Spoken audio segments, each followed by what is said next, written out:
যখন বৌমা চাকরি করে। কি করছো গো দিদি? হ্যাঁ, আমার বৌমা তো চাকরি বাকরি হয়েছে, চাকরি বাকরি। বাবা, বলুন সকালবেলা উঠে আগে চাকরিতে চলে যাবে।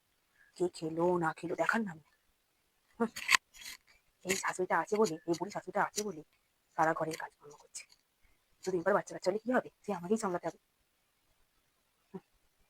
যুগের হাওয়া গো দিদি, যুগের হাওয়া। কি বলবো, দুঃখের কথা কাউকে বলার দরকার নেই। নিজের কাজে নিজে কি করতে হবে। আসি গো দিদি। আর যখন নিজের মেয়ে চাকরি করে। আমার মেয়ে ভালোই আছে। হ্যাঁ, ও যে কোম্পানিতে চাকরি করতো সে এখন উঁচু পোস্টে উঠে গেছে গো আমার মেয়ে। হ্যাঁ, আর শাশুড়ি এমন হিংসা করে, বাপরে। একটু কাজ করতে হবে তো কি হবে? মেয়েটা যে ইনকাম করে আনছে দেখতে পায় না চোখে। তোর ছেলেরই তো ভালো করছে। আর এইসব কোম্পানিতে চাকরি করার জন্য কত পড়াশোনার দরকার আছে জানো? হ্যাঁ, সব মর্ম তো বোঝে না, ওরা মর্ম বোঝে না। পড়াশোনা পেটে বিদ্যা আছে কি না আছে কি করে জানবো? হিংসায় পেটে মরে যায়। যখনই আমি যাই বলে যে এই কাজ করতে হবে, এই কাজ করতে হবে, তুমি করতে হবে তাহলে করতে হবে।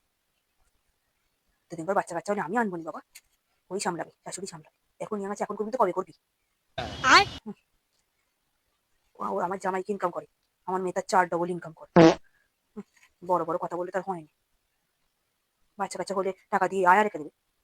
তোকে কথা চিন্তা করতে হবে। শাশুড়িটা যে ভ্যাম না, ভ্যাম না শাশুড়ি। চলো, আসছি গো দিদি।